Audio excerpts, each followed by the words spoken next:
Should be up and running.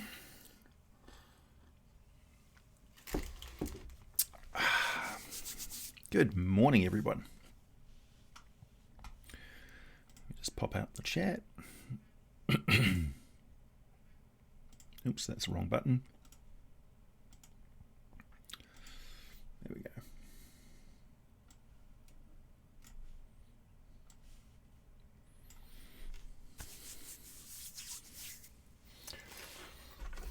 Time for some cheese and some mead. One of the reasons why cheese and mead is so appropriate for this stream is because we talk about D&D lore, the esoterics, the hidden knowledge, the magic behind the role-playing game. And in the Forgotten Realms, which is what this channel specializes in, cheese and wine are featured heavily on mages' spell moots or mage moots or whatever you can call it. So mages commonly meet like once a month or so, depending on what their organization is all about. And they discuss things that are going on in their city or their region. And yeah, that's where they also make deals for exchanging arcane lore and stuff amongst themselves, usually via a third party, because mages quite often double cross each other.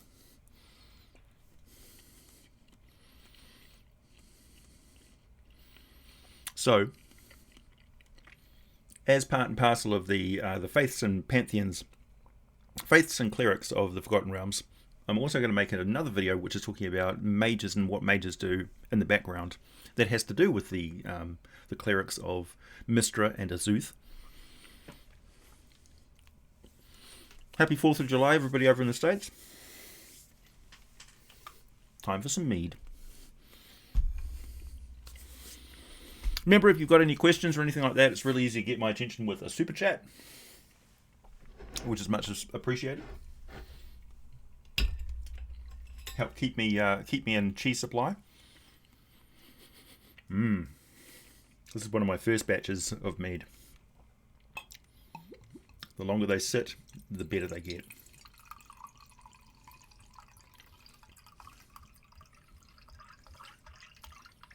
But every bottle is a little bit different.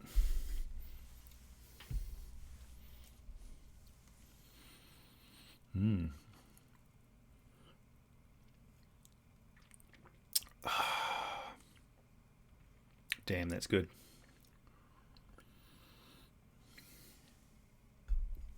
It's a very sweet, honey-tasting mead, that one.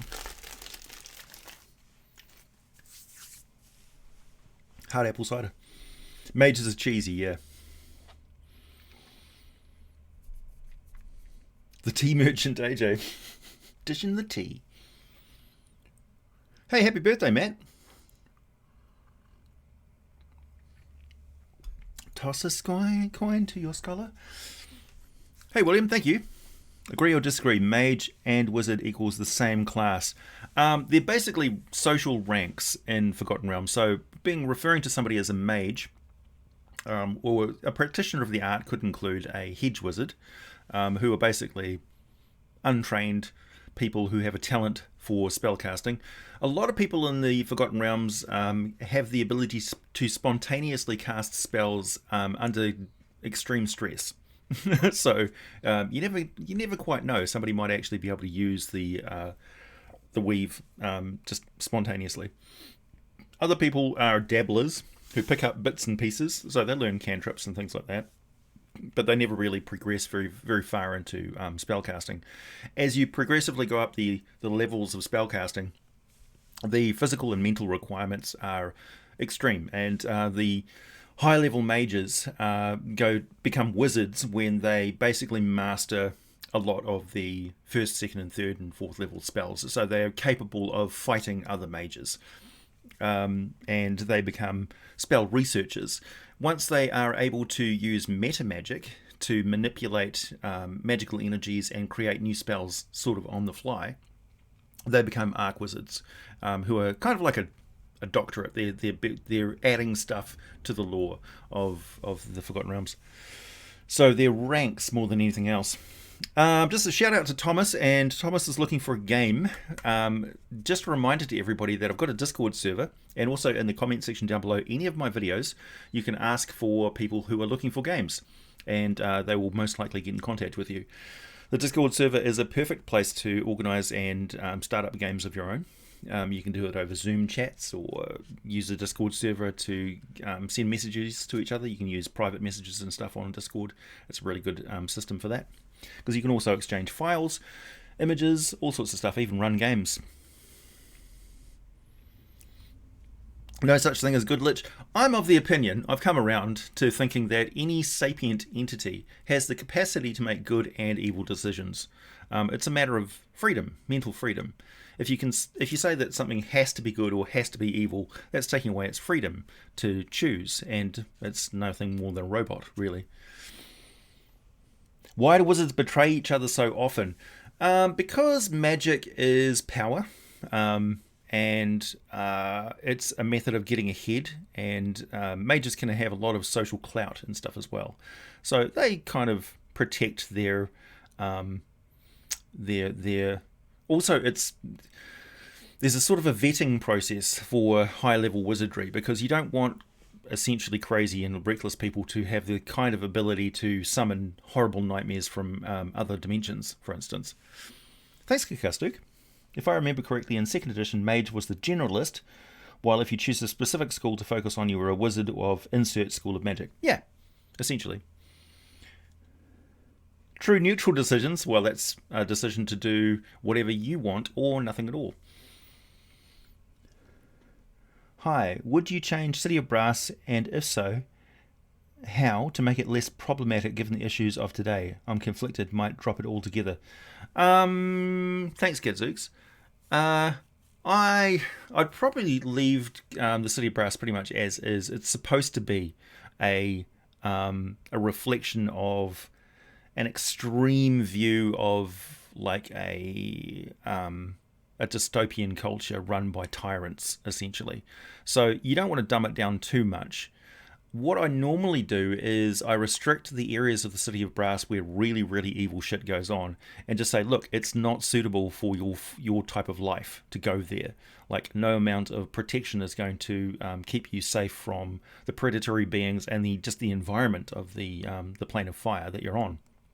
So you can actually restrict it by just making it a no-go area. So the evil things happen in back rooms and clubs and stuff that you're not allowed into because you're just not evil enough. You don't have your evil card on you. But they should still exist, because it is a location where there are places in the multiverse where anything goes. Okay, so today I'm welcome to answer any questions about silver dragons, because we just posted a video there about them. The other topics I would want to talk about is putting aside mechanics and just the love of the lore. So things from 4th edition and other editions of the game which you don't necessarily play, but you want to use that lore, like the broken god Torog that lives in the Underdark in 4th edition, for instance, is really cool. What happened to Torog? And other stuff, and also resurrecting your character should never be a matter of your other players in the group forcing you to resurrect that character. It should always be a choice whether you want to resurrect your character or not, or whether you want to roll up a new character. That's just my hot take on that.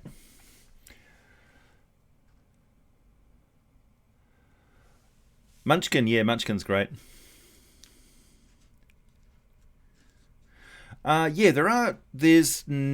not too sure about positive energy undead, but there are undead who are bare bones, basically undead. They're not undead in a very evil way. Essentially, if an undead preserves the consciousness of the living being, or if the undead contains the soul of the person still, such as liches contain the soul of the person, the mage, so they have the capacity to be good. Whereas something like a skeleton doesn't have the soul of that person in there anymore, so they are evil. They just, yeah. If there are cases of good skeletons, it might be specific to a particular adventure or a particular region or specific place or things, but generally speaking, you don't find good aligned undead that don't have their original soul. Some people might take vampires and stuff and do it either way. I'm of the opinion that the vampire is an evil entity that inhabits the body and uses its memories and personality and stuff and basically puts it on like a cloak. So the soul of that original person is gone, and the vampire is an evil entity that's using its mind and personality to protect, to like a disguise, right? Like a hermit crab shell, to move about the population. That's why vampires are so incredibly lethal to the family and loved ones they knew when they come back. When they return into a life of undead, the first people they kill are their family. That's in all of the folklore of vampires, like worldwide.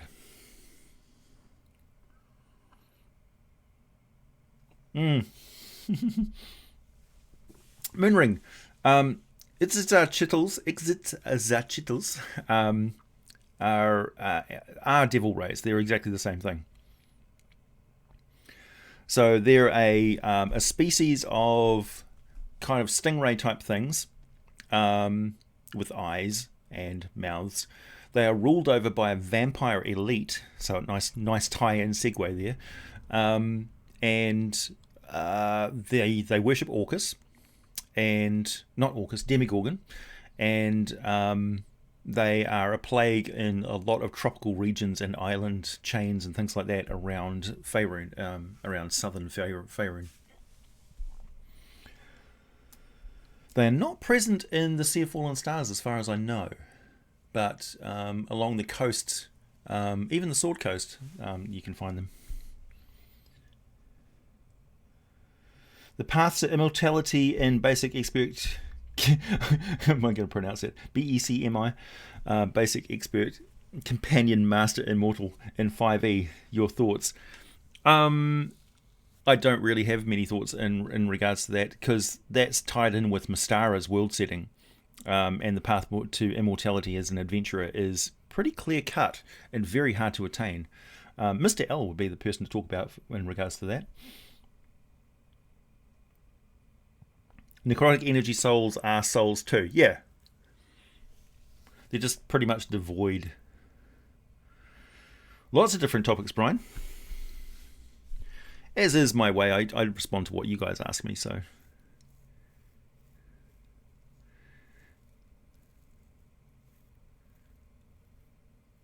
Eberron has positive energy undead in the Undying. Yeah, like I said, so there's specific cases for specific settings and places, but it's not a general rule. Thanks, Fighter level 10.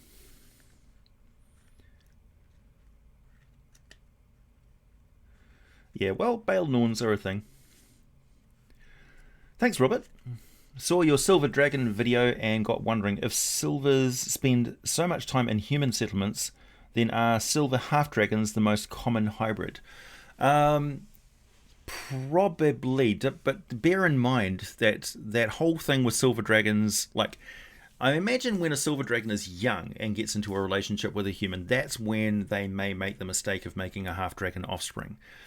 But they would probably only do that once, and they would never do it again, because they care about their offspring, and half-dragons don't have a society. They're not accepted in human or dragon society. And they quite often have a very, very hard time of it. Even more so than like tieflings and stuff. So for them, it's not cool. They want to have dragons. They don't want to have half dragons. And also the option is available, and this is one thing that I was also going to talk about, becoming a dragon. We have numerous cases in the Forgotten Realms history and lore. Like if you look up Van Gerderhast, I think that's his name, Van Gerderhast, who's a Archwizards of Cormier, who was responsible for a lot of the decision making in the kingdom after the death of King Azaun. He became a dragon, and various other Archwizards have become a dragon. So there is a method to transform yourself permanently into a dragon, which is a path to almost immortality that a lot of high level wizards can take, because dragons have a society and politics and cultures all of their own. So it's one of the hidden power structures of Faerun. Another hidden power structure of Faerun is the doppelganger kingdoms, which exist in a substrata, a hidden network, part and woven through the tapestry of nobility and families and rulership and trade and commerce across Faerun, which is fascinating. Oh, cool, William. Thank you.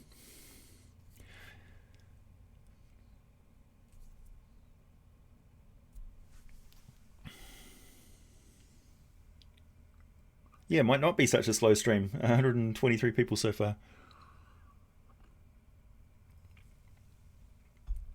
I've got to look into Skulk's Law Moonring. That's one thing that's on my to-do list. AJ said it was a mistake. All half dragons. I'm not. It's individual. Half dragons aren't a species. They're quite often sterile, a hybrid offspring, like a mule sort of thing, and that's not a good way to be. So, if you've got, generally speaking, silver dragons get into loving relationships with their partner, and usually it's very hard for them to have offspring together. I mean, it shouldn't be possible at all, but this is Dungeons and Dragons and Magic. But even so, the authors of the game tell us over and over again that quite often the offspring is sterile or it's just not going to work. Like, for instance, the reason why you don't see hybrids between chromatic dragons interbreeding and stuff, or metallic dragons interbreeding with chromatic dragons, is they just can't. They just don't. So quite often the offspring are just die. You smell Dark Souls, yeah. Van Goederhast. All right, there we go. So it's like, it may be possible on paper, but culturally and individually, the choice is generally not to have hybrid offspring. Or if they do, they quickly they figure out, oh, okay, this partner of mine, this mortal partner of mine, unless I can find some way for them to become a dragon, we just can't have offspring like that. So it like silver dragons go on quests and stuff. That may be a major motivation for them to search out lost knowledge of how to become a permanent humanoid, for instance, if they want to make the sacrifice and become a humanoid, or if they want to elevate, as they see it, their partner to become a dragon, in which case they probably need to get vetted by their own community, because then they would have to make a concord in that relationship and be okayed by their community. Otherwise, ooh.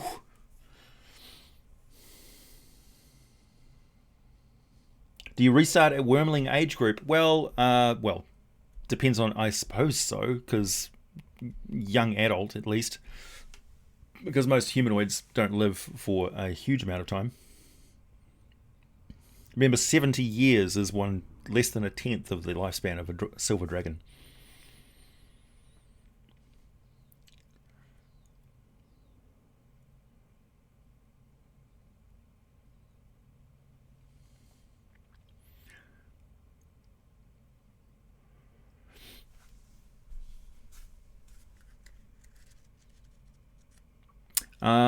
Thoughts about becoming a god in 5th edition? It's like, I don't think there's a clear-cut path to becoming a god in any edition, aside from like becoming an immortal in D&D Basic. If you read like the story behind Kalimvor and Cyric and those guys becoming gods, that's in novel form, so you can read about that. Or you can read about Merkel and Bane and those guys becoming gods. So there's precedences in story and lore, but as for mechanics, it's just so far off the scale that it really is a matter of individual campaigns and quests. Essentially, make it as difficult as possible, because that's the end of that character's career. What you're really talking about is ending that your playability of that character, because unless you're playing a campaign where everybody's gods, which is not as fun as it sounds. Yeah, Tiamat's not a true devil. Half Dragon is not the same as Dragonborn, no. Ghosts can be any alignment. Thanks, Brian.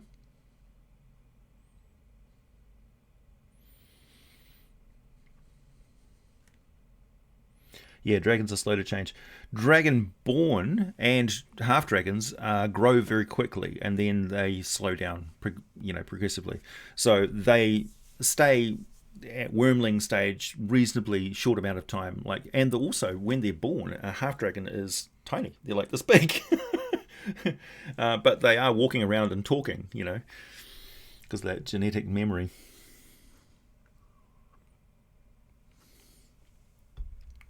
Yeah, exactly. AO in Forgotten Realms, in Faerun, AO has to say yes or no.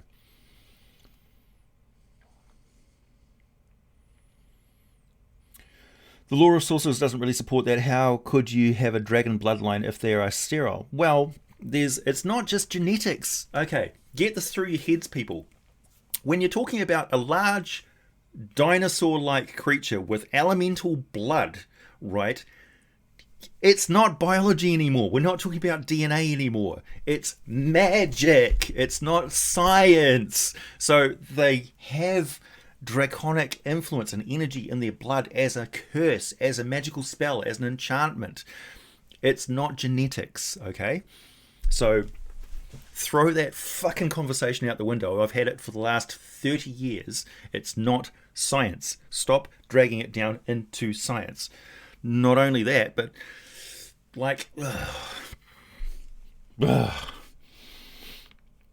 triggered somewhat. Dragonlance, I'm not too familiar with the Dragonlance stuff.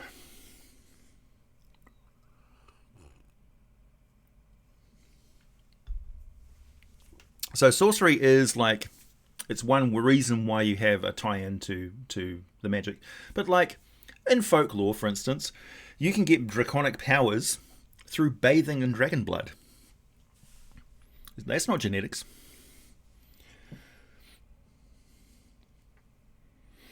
So Dragonborn originally, they were created by Bahamut from mortals who were basically paladins and clerics and stuff who devoted themselves to the ideals of Bahamut. They kind of got sucked into the fight between Bahamut and Tiamat. But they had to willingly undergo that divine transition into a draconic form. And then in later editions, they decided to create, like in 4th edition, they had a different world, Narath, where tieflings and dragonborn were societies in and of their own right, which were species, essentially. So it became muddled by the designers of the game, not the original lore of Bahamut creating Dragonborn by choice and them not being able to pass that on to their offspring was, I think, probably a good move.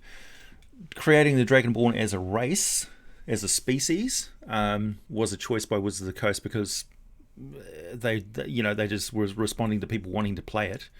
But the thing is, with the multiverse, those individuals are going to go to different worlds, and people are going to want to play that character class in whatever setting they're in. So, same thing with Warforged.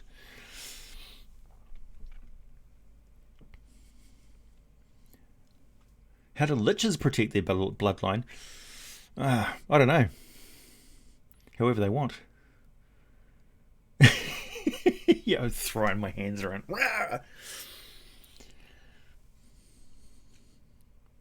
What are my thoughts on the upcoming dragon miniatures? I think it's a good thing that we're getting a lot more accessories for the hobby, acknowledging that a lot of adults with disposable income are playing the game because there's some really expensive, classy shit that you can get these days. Even so, hopefully, yeah. I'm quite excited about the WizKids terrain that they've got coming out.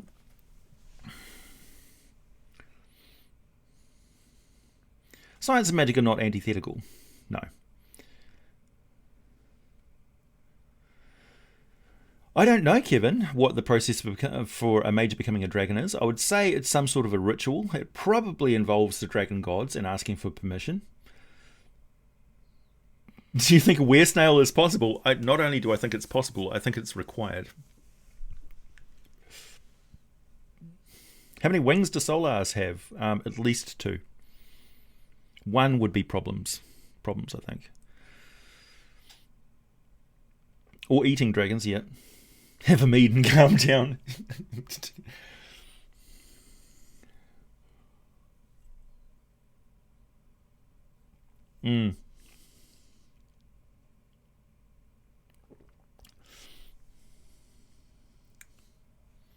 Man, this meat is good.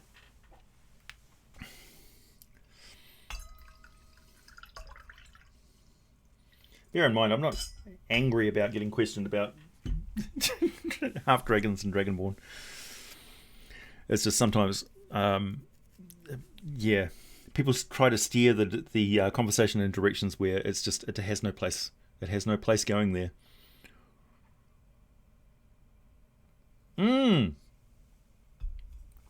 That's a more interesting question. If a half dragon isn't sterile, and it has offspring with a dragonborn, what is the resulting progeny? It's a dragonborn. Swat the stupid away, yeah.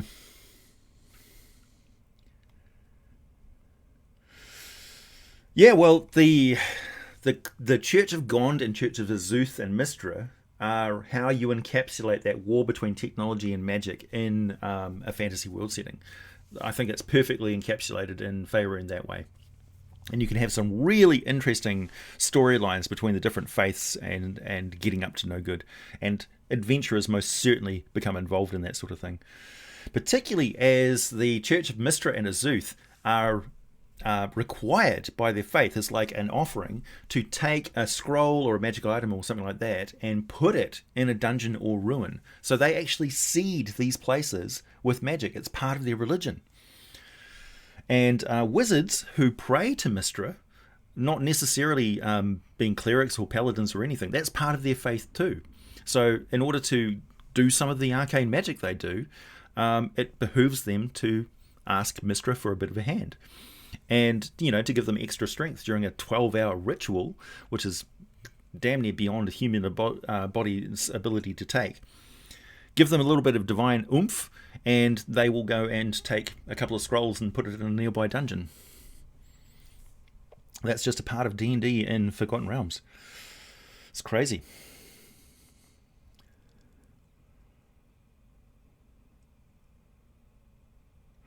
Yep. So that's Naught Seeing Eye. That is where I would go to as my first port of call for researching a dragon transformation is Dark Sun, with the Defilers and the Dragon Metamorphosis spell. You do want mead, I can assure you.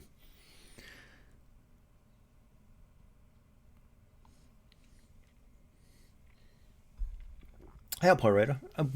Hang on, I'm missing one. Kickass Duke, thank you. The question in that comment was, if there were silver dragons part of the main canon storylines of Fair... Just want to toss in Dragonlance. Oh, right, okay. Yeah. Dragonlance, somebody asked me, are these dragons of Dragonlance different species than the dragons of Faerun? And I think they are. Pyrider, thank you. What ideas have you come up with for the Snull? It's so brand new. Like, I wasn't really aware that stat block and stuff was only a few days old when I came up with the lore video. I just saw it and went, that's fantastic, and I need to make a full-blown lore video about the Snull, because it's just fun. And some of the ideas, like the idea of a demi-lich having a Snull attached to it, I thought that was fantastic. So yeah, there's all sorts of ideas. Or, you know, fighting a skeleton and the skull is a Snull.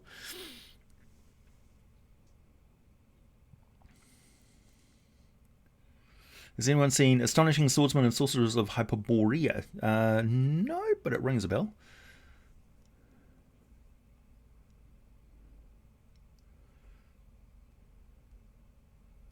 Do you think we'll ever get a snail god or demon? We need Papa Nurgle or some version of Papa Nurgle. We need a demon lord of disease and infestation and rot. We've got things like it, like Oboxob and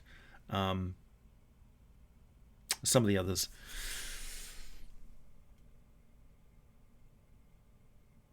Oh, the bottle. Well, it's not really honeyed. It's just, yeah. It's yellow. What can I say? It looks like luminous pea.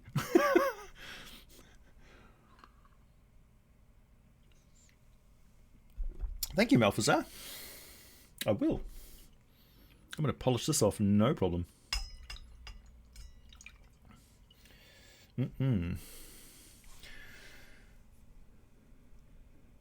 Thanks, Amigo Robert. Amigo Roberto. Pataris Rex, thank you. An Asmar of Bahamut, how would you make that for a player? Basically give them sort of dragon-like features. There is a species which I want to do a video about called the Spell Scale, which look like a more humanoid dragonborn, like a more humanoid half-dragon. They have more colour and plumage, and they're very they're bardic in their general outlook. They favour sorcery. They use their natural magical abilities. They're flamboyant. They love textiles and fashion choices and things like that. They're they're an interesting species. I'd love to see them brought through for 5th edition. So I think an Asmar of Bahamut would be like a spell scale. But on the other hand, Bahamut doesn't always appear as a dragon to his worshippers. Some people see the symbol of the dragon as more like a symbolic thing. They don't think of Bahamut as a dragon at all. Much the same way that certain other religions, they take the iconography and they adapt it to their own culture. And it could be the same with Bahamut and his worshippers. So it doesn't matter to Bahamut whether the worshippers think he's a dragon or not.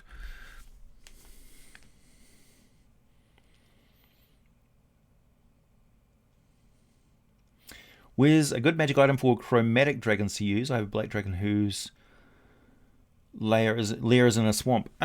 So look for existing magical items and basically just give them a draconic sort of form, like rings, amulets, torques, bands, things like that they can use, belts and things that they can strap to their body that are fairly universal. Obviously cloaks and helmets and things are not going to cut the mustard, but they use barding and wing scales and all sorts of stuff like that.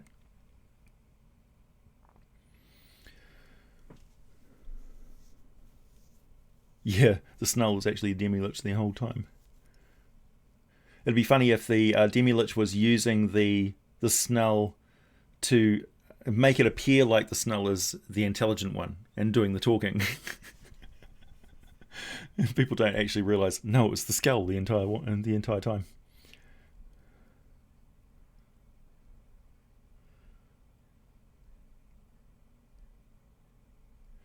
Yeah, well, psionics and magic are kind of almost synonymous in 5th edition. So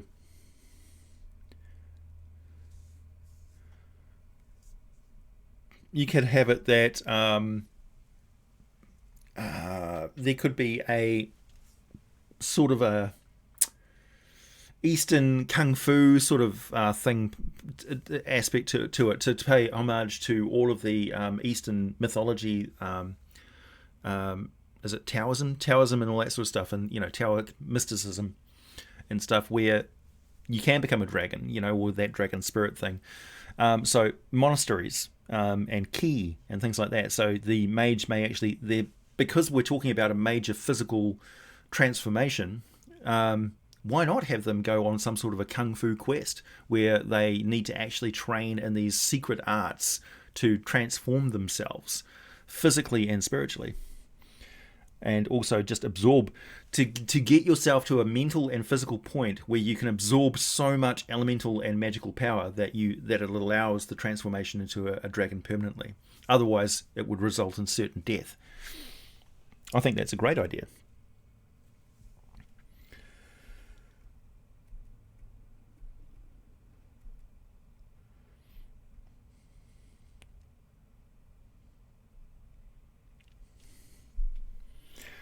I do have the Races of Destiny sourcebook around somewhere.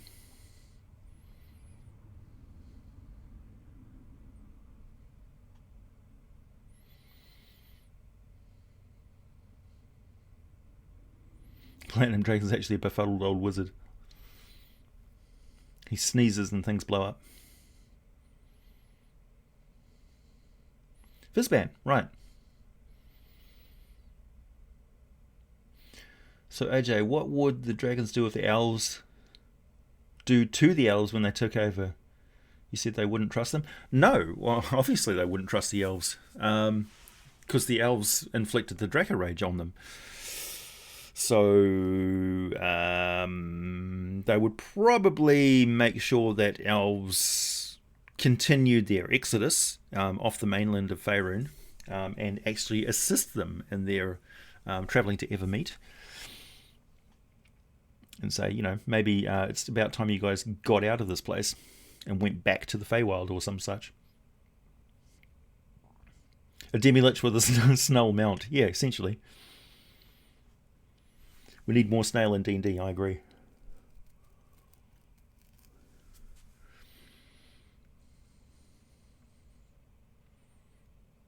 Yeah, spell scales were, major. They had a lot of lore.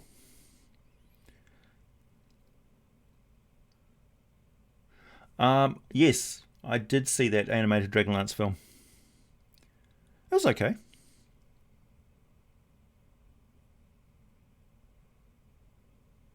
It was alright. It's better than Scooby-Doo.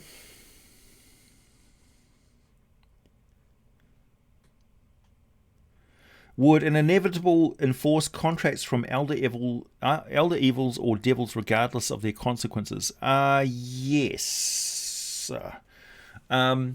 In early edition D&D, this is something which has been popping up in the zeitgeist recently, so you'll see it pop up here and there. It wasn't about good and evil, it was about law and chaos. Evil creatures were said to follow chaos, the ethos of chaos, so anarchy and predation and nature.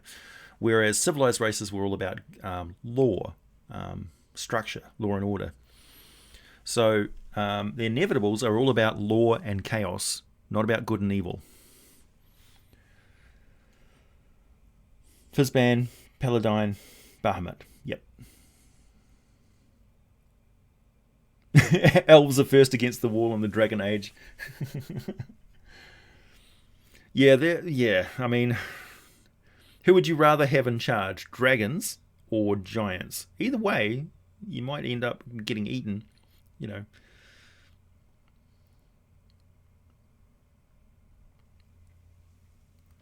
What's my favourite dragon? I often say, copper dragons are probably my favourite because they're so funny.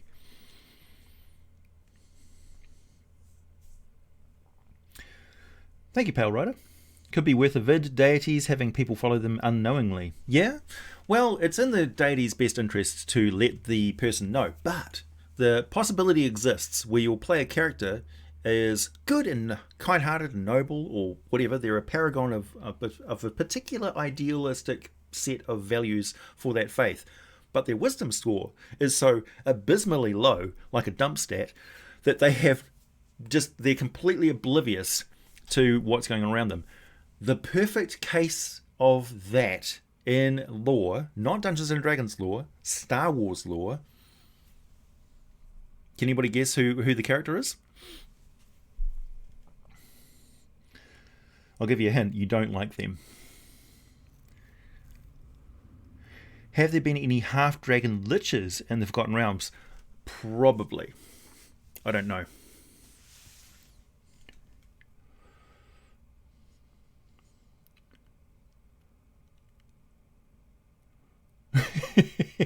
That's appropriate, Thomas. Bronze is your favourite, Robert? Yeah.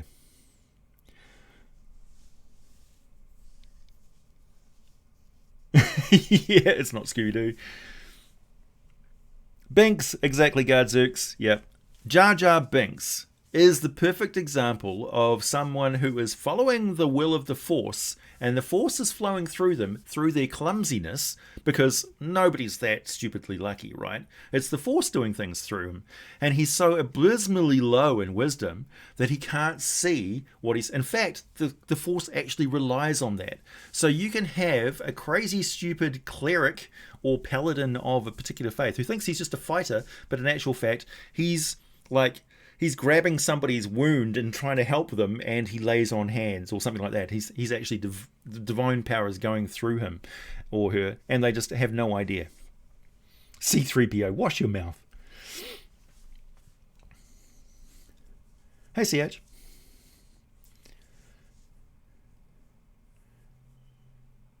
Yeah. The disadvantage, of course, is, he ended up being a dupe of the Senate. And much like he can be manipulated by the Force, he can be manipulated by anyone into doing things. But there's a really good, I think it was the Clone Wars, which was an episode mainly about Jar Jar Binks. And he was on the Rhodian homeworld. That was a perfect example of the Force operating through him. And it became kind of clear what was going on. The Inevitables just want to grill.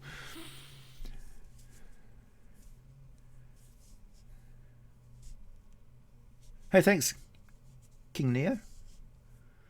Silver Dragons, Silver Dragons are cool. In anticipation of the upcoming Rime of the Frostmaiden adventure, do you think Thrym would make a better God of Winter, or could he successfully supplant Aurel's position? I like the thing with the giant gods is they're really not interested in Faerun right now. Like, Faerun is a huge source of embarrassment, and also a really it's a matter of contention between them and their father. Things are going on with the giants where Anam dissolved the Ordning and said, look, your existing culture and your power structure is completely shit. You didn't do what you're supposed to do. You failed me in every possible way. I'm not coming back. Screw you all. I'm out of here. And he goes and hangs out with some other god floozies. That's Anam for you. He's the worst kind of all-father rockstar god who abandons his kids and goes and does stuff. Sleeps around on his wife and then rages at her for having an affair. He's a piece of shit. So, yeah, maybe Thrym is not the best choice. They've got issues, the giant pantheon, is what I'm saying. Aurel's got issues too, but at least she's got a purpose. She's got a plan and also the thing with Aurel's clergy is they're not organised in any way. They occasionally bully each other when one gets enough power, but it's a like really hard graft to get power with Aurel, because you've got to damn near freeze to death all the time, and frostbite and stuff is no joke. It can really be seriously physically debilitating, and Aurel's probably not going to fix a lot of their problems. You had one job! Yeah, exactly. Anam's the sort of god who comes home from the hard day of work and kicks open the door and all he wants is a beer and to beat his kids. He's a piece of shit. That's what I'm saying. He's the patriarchy, right? Could you do a vid on the current state of the Faerun outside of the Sword Coast? Like, is the Shah still a wasteland? Yeah, I could. I think it would be a message of hope, really, because a lot of people don't realise that 5th edition has really reset the Forgotten Realms to pre-2nd edition sort of status for most of these places. Like, Lantern's back, Halrua's back, Dambrath is mostly back, Lurin's mostly back. Sure, there's still a big chunking bit of the Shah which is caved in and missing, but, the Gold Dwarfs are still doing their thing.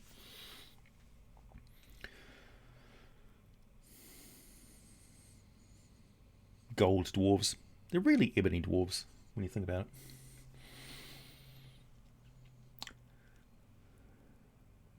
They had the perfect opportunity to define the ethnicity of the gold dwarves, and yet they call them gold dwarves.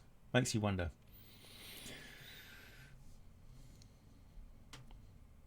Jedi could have completely eradicated the Sith by reading a basic book on psychology.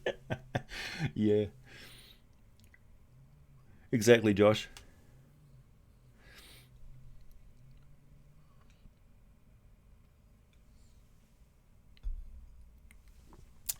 Music and stuff. How did you find the campaign, Rise of Tiamat? Yes, Ian, there's huge, like most of the populations of the giants right now, particularly the frost giants, are realizing that Anam's influence is no more, and they're taking control. For instance, cloud giants have largely been in control of the day-to-day sort of politics of the Forgotten Realms, giant-wise. Storm giants are ostensibly higher up in the ordning, but they're so detached from the day-to-day affairs of everything. They're invested in like future prophecy and all that sort of stuff. So they're largely uninvolved in what the frost giants and stuff are doing, and certainly have no care whatsoever about what hill giants and Verbeeg and stuff are doing. So the frost giants have gone, there's nobody stopping us from rampaging and taking whatever we want, and crushing these southern city-states and things like that, and reducing these people back to the snivelling worms that they were before. Humans have always been around. Even during the time of Astoria, they were over into the far sort of west, yeah.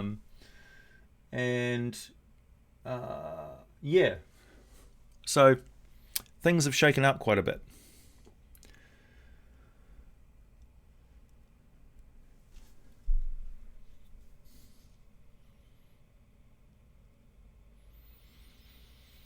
Does Gond hate who? Sorry, what were you asking, Nikolai?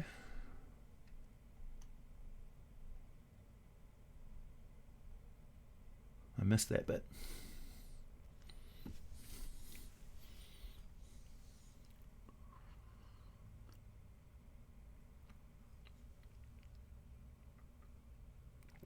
Mastica's still gone. No, Mastica's there.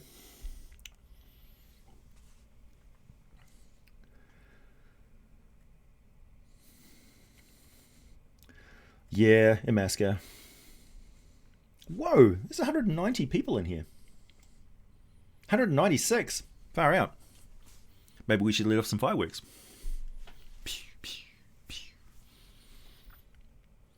Do I remember my first D&D character? Well, my first D&D character was the solo game in the D&D Red Basic box set. That's why when you mentioned the cleric, Helena, and Bargle, the mage, a lot of people get triggered. Old school guys get triggered. It's like, fucking Bargle. We still hate getting paralyzed in game, or the friend spell. Mr. Anazuth. Yeah, so Gond has got basically a hidden rivalry with those gods. Yeah.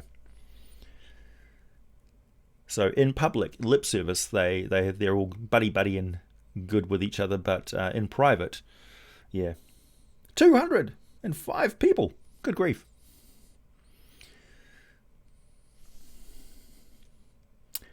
When are you getting new music for my videos? So I get music from Epidemic Sound, and also I've got some music which was composed by Taran Pounds from Indestructible Boy channel. I'm also doing a lot more of my own editing as of late. I'm helping my friend Ian get his channel up and running. So if anybody wants to go over and watch Red NZ Blues videos and help him get monetized, that would help us enormously, because we're kind of like a partnership. We help each other out in lots of different ways. And I get, like, he's the person I talk to most of the time he's my bestie, so we talk about D&D all the time. So when I have conversations with him, that's what inspires a lot of my videos. What are my thoughts on Ilmater? He's a lot more powerful than people think. Like, I would not want to go anywhere near him during combat. I really like the idea of a cleric or a paladin of Ilmater basically being able to absorb wounds because their god is taking them from them. So they're being spontaneously healed as they wade into combat.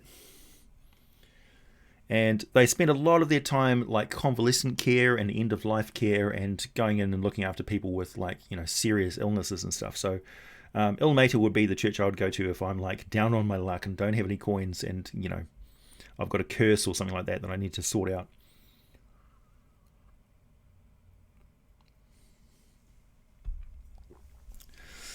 Do I have any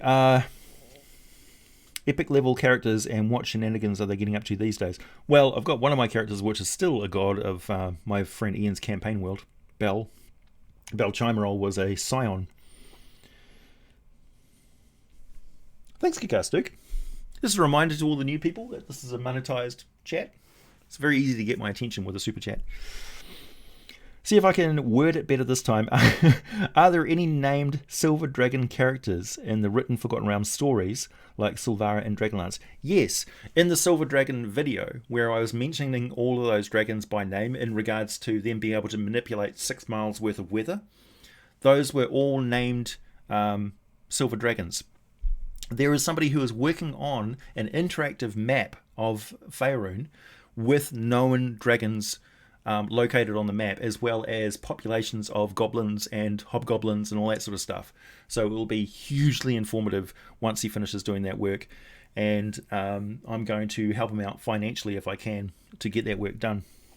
He doesn't think it's any big deal. He's just like researching stuff and putting it on a map, and I'm like, you have no idea how popular this is going to be. Basically like that map of Sigil, where somebody's located all the shops and stuff in Sigil. Or Seagull.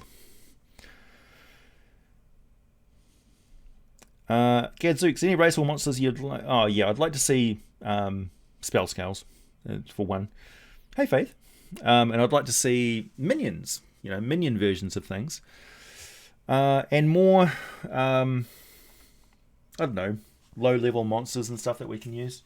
I'd like to see mites and Germaline and Snyads for 5th edition as well. And really tiny fairies. All the fairies are too big in 5th edition.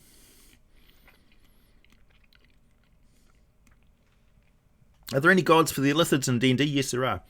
Ilsensign is their main one, and there's another god as well. Which is remarkable, because they're not very god-orientated as a species.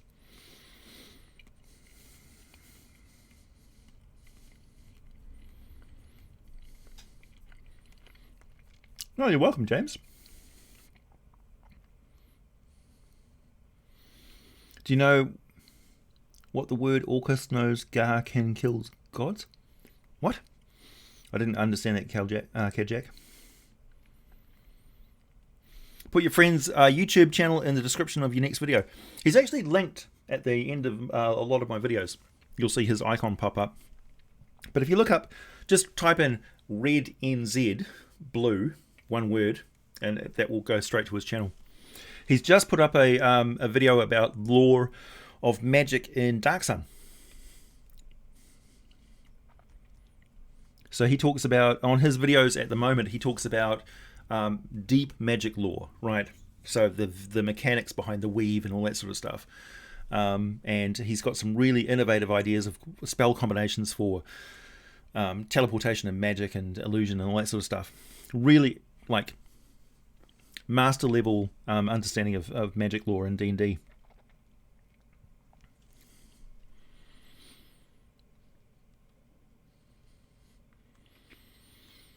Have him start a Kickstarter or Indiegogo, and I'd gladly give too. What?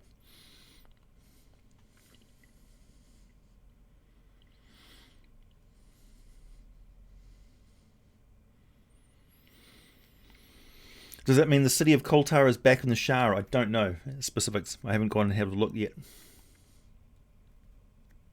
Did AO just spackle the rift closed? No, it's still there as far as I know.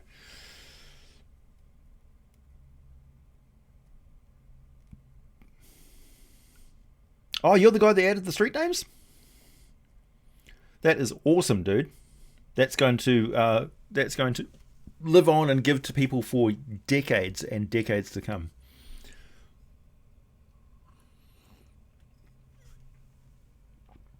Oh, an Indiegogo for the guy making the map with the... Yeah. Maybe he should.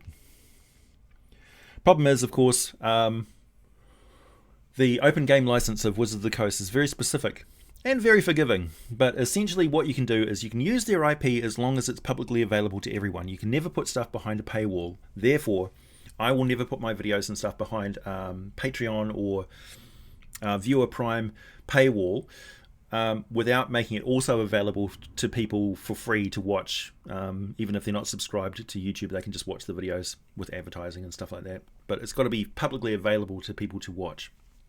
And then that's why you can use the IP of Wizards of the Coast. Things I can do behind paywalls is one video that I'm working on at the moment is me actually making mead. So that's going to be a Patreon exclusive video because it's got nothing to do with D&D. It's just watching me making mead and talking about the mead making process. So that will be exclusive for patrons. And like people who are just coming to my channel because of D&D stuff won't mind that at all because it's just me making mead. But I can't do that and talk about Dungeons and Dragons at the same time because open gaming license.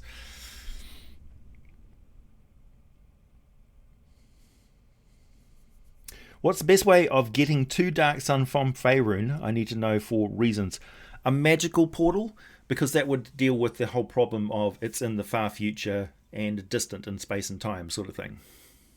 Yeah. Magic, essentially.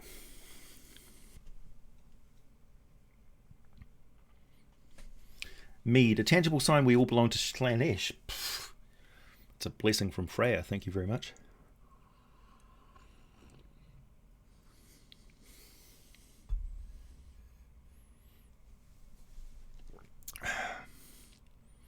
Ian can do a live stream as well. He should. We've done a couple of live streams together. Aside from the Zentarum, are there any significant outside groups that regularly visit the Anrock Desert? There is a group that operates to the east, like High Forest and the High Moors. Well, not many people operate in the High Moors. Plain of Bones, which is and they also operate in Civilization along the Sword Coast there, and Cormyr and Cormanthor, which deal with stopping people from going and exploring the ruins of the Anrock Desert. They're more like a cult faction sort of thing. They're like the Magi from the Mummy. You've woken a horror of this world. This place is cursed.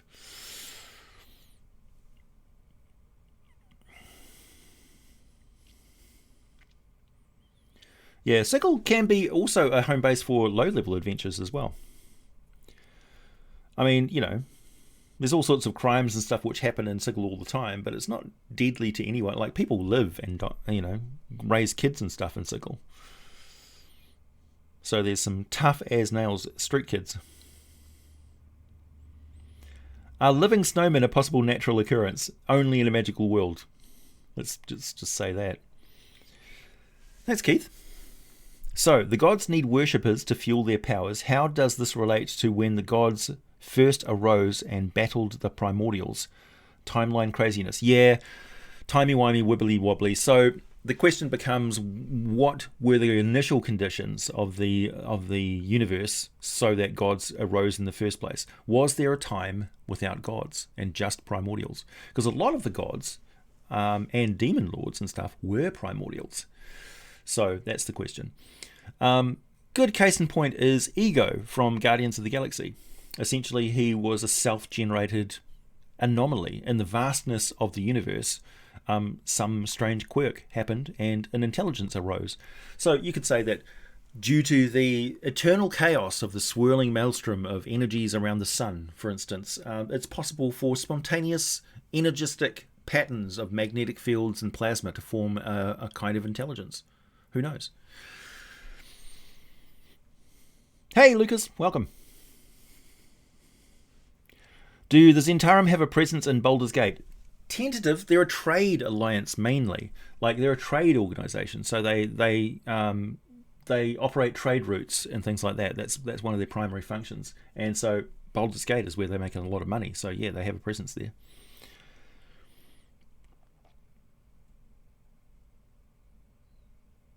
You're having a trouble getting a DM to approve your Gold Dragon Halfling Monk. Any recommendations? Yeah, make characters in tandem with your DMs, Jonathan. Don't make a character in a vacuum and expect anybody to accept it in their campaign, because that's kind of like you're railroading them. I mean no offense by that. I'm just saying make your life a little bit easier. Some give and take. Red NZ Blue's video on Mythalar was awesome and helped inform my campaign. How would Mythalar be used to control dragons in a long time? I'm a long time fan. First stream. Hey, thanks, Zach. So yeah, Mythalar are a legacy, massive magical items. So they're an artifact level sort of effect on the world. They can change the entire region. They can shape the history of a particular place. Like for instance, Waterdeep has got several long-standing historic magical effects that were there before the city was even built. One of them prevents dragons flying in there without permission. So all the dragons that exist in Waterdeep are there because they were invited. Other places have other sort of mythals and mythalars and things like that going on. And it's possible to come across mythalars which you've just invented and put into your game world, even if you're running a Forgotten Realms thing. As soon as the game is in play, it's completely open to you putting any sort of lore or history that you want to in there. You're not restricted in any way to the existing lore and saying, oh no, it doesn't say anywhere that there's a massive plane of crystal skulls in the Shire and there's a mythalar in the middle of them which like spontaneously raises the dead. Yeah, but if you say so, there is. As soon as the game becomes yours, you can make up whatever you want. Mythalars are a perfect way of making some really weird effects that are ongoing in that area, and you can shape all sorts of different things, like the kobolds act a certain way, the orcs are civilized, people float when they're dreaming about flying in their dreams, all sorts of strange stuff. You don't have to explain to the player characters or the players what the effect of the Mythalar is, so they can observe these weird things going on and just be like, huh, like why is it called the Shining Leaf Swamp, for instance?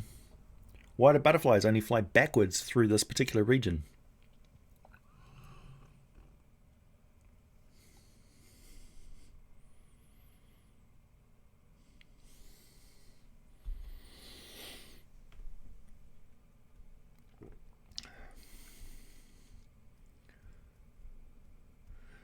I was actually thinking that, Robert, that Sigil is like the New York of the multiverse, but I didn't want to like piss off anybody in New York, because I'm scared of them. But yeah, it's a little bit like that. Like people live in New York. It may have violent crime and stuff, but people live there. There's quiet places in Sigil.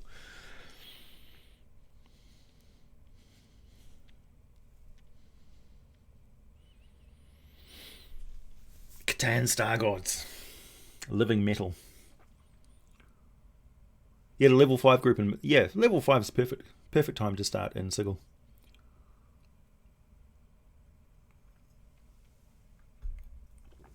Funny thing you say that, Lysander, because I was actually invited to go along to Dimension 20, but for some reason they just gave me the runaround, and then it just sort of dried up. So I'm a little bit pissed off with them about that, to be honest. You ran out of mead. No. What's a good substitute for mead? Probably cider.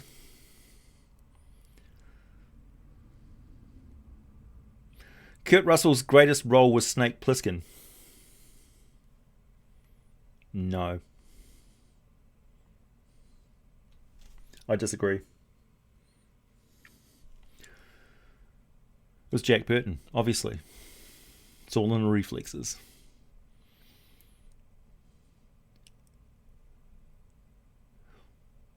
Sarah, what? Why do swallows drop coconuts?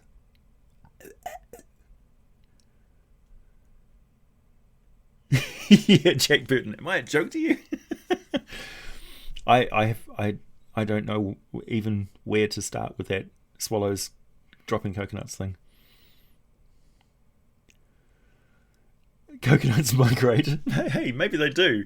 Just because we haven't studied it doesn't mean it hasn't happened.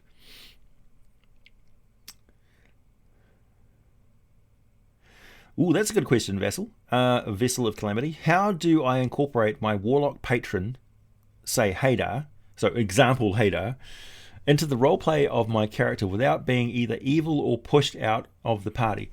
Simple.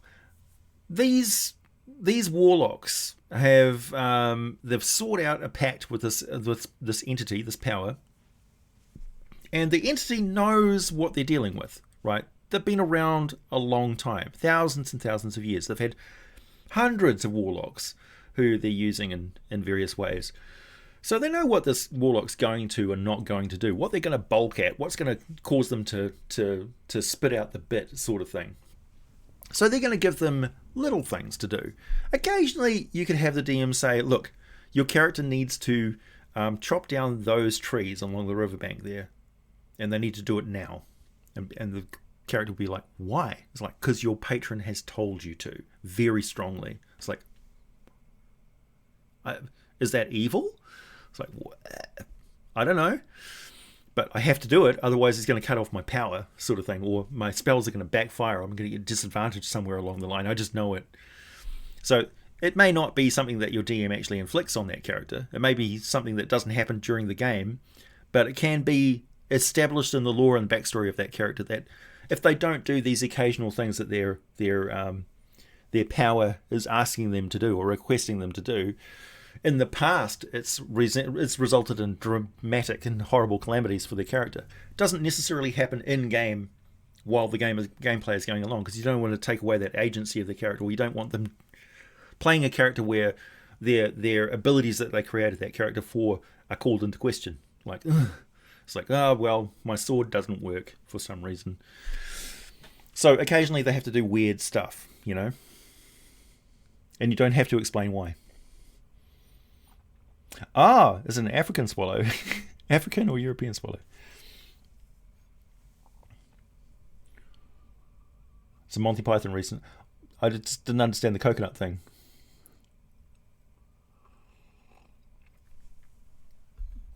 Do the dire Corbies have gods? I don't know. I don't know. Do Kinku have gods? Do Nagpa have gods? Horizon Walker Conclave deserves more love. Yeah. Thanks, Kick-Ass Duke. Can you explain what changes D&D made due to the satanic panic with today's PC adjustment? Kick-Ass Duke, I don't want to talk about the politics that are going on right now. There are many places, particularly on Facebook, where you can go and have heated debates and arguments about that sort of thing. I've made my position on that pretty clear, I think. The satanic panic was an entirely different kettle of fish. Really. And I don't think inclusion is a source of outrage in Dungeons and Dragons. Really. I mean, I think one of the things that people need to realize is that with thousands and thousands and thousands of people pouring into the hobby and taking it up for the first time, particularly now that we're all in lockdown and stuff, well, you know, the hobby is going to diversify and fit into niches, and those niches are not for you. They may be for, you know, 12-year-olds who are into BMX biking and retro Nintendo clones. You know, they may be for people who are into anime. They may be for people who are into furries and stuff. They may be for people who are into more playing skirmish sort of games. Like they want to play a D&D war game with miniatures and stuff, but they don't want all the role-playing stuff. They may be into doing virtual reality stuff and playing one-on-one skirmishes or one-on-one games, you know. They may be into playing a D&D game which incorporates arithmetic and life lessons and stuff into in a school-like program, arithmetic-y type thing, at the table with their kids, you know, because they played D&D back in the 1980s and stuff, but they don't want to get involved with Twitter and all that sort of stuff and Roll20 and things. They just want to teach their kids how to play D&D. So the hobby itself is diversifying and evolving into all these different mediums and forms and places. So it's pouring out into the populace, and it's reforming itself into pegs and triangle shapes and stuff to fit all the different holes that it falls into. And we should not get upset that it's doing that. It's got nothing to do with you and your game. Your game is whatever you want to make it. So we've got enough existing lore and rules and all that sort of stuff to play our games how we see fit forever. And largely, I think Dungeons & Dragons will carry on, even if Wizards of the Coast goes completely under. Dungeons and Dragons won't go away. Some other company will probably take up the mantle because the audience exists. So the audience and the communities of the hobby are so huge and diverse these days that it's bigger than the actual parent company. I think one of the things that people get most upset about is in the past, the things that Wizards of the Coast and TSR have done to make changes in the hobby, because Dungeons and Dragons is so fundamental to it, it has wide-ranging echoes and ripples throughout the entire hobby. So that's why we get a bit nervous about what they do and announce. But I don't think what's been going on lately has been any cause for concern. And it's certainly nothing new. What's been going on recently has been going on for decades. It's just this sort of, because they made an announcement of it, people are tense. Politics is very tense. The world is going through some crazy shit right now. Everybody's stuck in their houses. So they fly off the handle on social media, when really I don't think that's required at all. And I'm saying, stop it at the border. We don't need it here in this live stream. We're just talking about D&D. Thanks, CH. Hey, AJ, are you planning to do another video on Sigil? Also, have you been able to talk to Mr. X about a collab since the charity stream? No. Ted and Jordan are mates outside of the streams and stuff. I'm more mates with Jordan and have just sort of started talking to Ted. And Mr. X has just sort of started talking to Ted. And I don't think Mr. X and me or Mr. X and Jordan are on chatting day-to-day sort of terms. But I'd like to be. Let me just put it out there. I think, we all have a lot of things in common.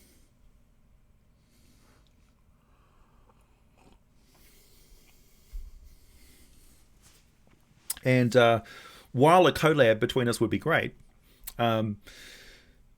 X has got his own talents and his own take on things and his own style that he brings to the lore. And I've got my own way of doing things, and Jordan's got his own way of doing things, and Dungeon Dad's got his way of doing things, and Red NZ Blue has got his way of doing things. So there's plenty of people who are interested in hearing my voice or Mr. X's voice or some crossover between the two who like both. And there's no competition there because we serve different aspects of people's interests and different tastes and things like that. So I'd love to collab with him on stuff if he wants to, but I don't think it's something that we could force,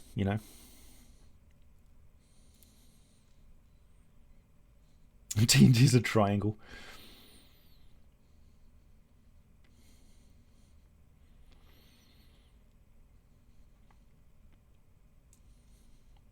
Do gods have gods? Well, not really.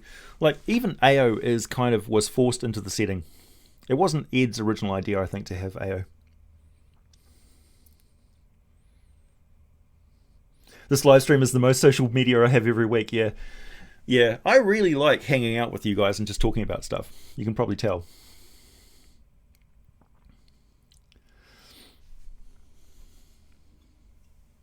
This is the area. This is the live stream where you can come in and just be unashamedly geeky, like as geeky as possible.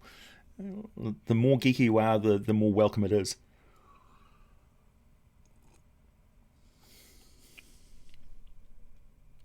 While you watch me slowly get inebriated at 11 o'clock in the morning.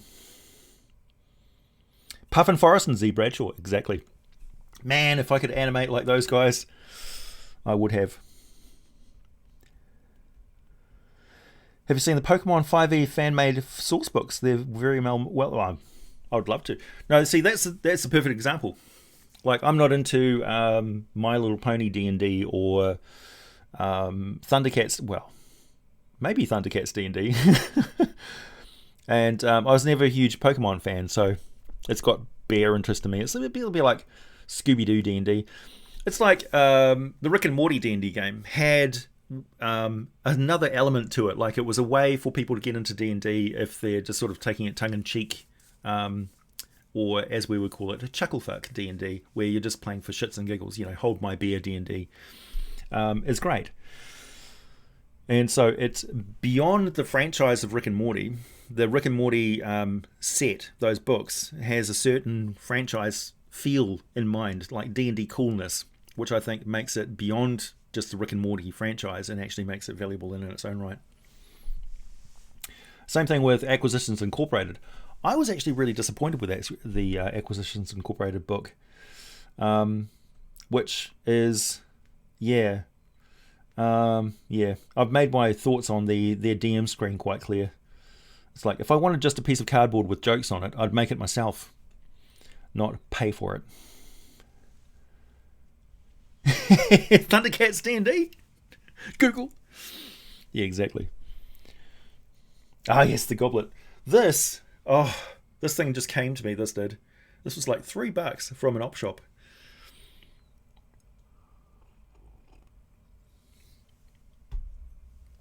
Op shop, opportunity shop. A second-hand store that benefits charities.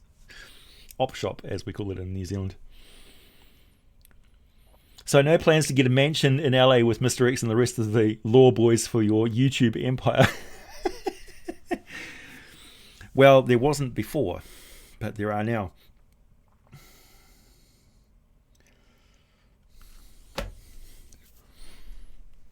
It's time for me to go, everyone.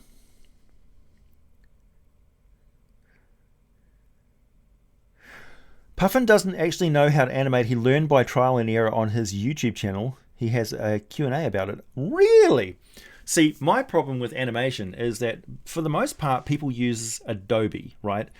I hate Adobe. I think Adobe can burn in the 9 hells. I really despise their business model, which makes you pay and pay and pay and pay. I would like to get something which has got the capacity of Adobe here and now, which you can just buy as software. Like, I'd be willing to spend a few $100s on it if it can do the sort of animation stuff that Adobe does. But the other thing is, it's hugely time consuming to do animation. I put out 2 videos per week of lore and do the live stream on the weekends, so I just don't have time for that shit. Like, I don't even have time for writing projects on the side, for the most part. I can like squeeze in bits here and there, but I'm sort of forced to do bursts of activity when I'm like perfectly in tune with the zeitgeist and get a script or something done. But yeah, that's why I say I would have liked to have started out doing animation, but I probably can't transition into it now. One Piece D&D, yep. One Punch D&D. Do you know about Davy Chappie? I've heard the name. Op shop is a curse word. Really. All right, everybody. Thanks, Kakastic.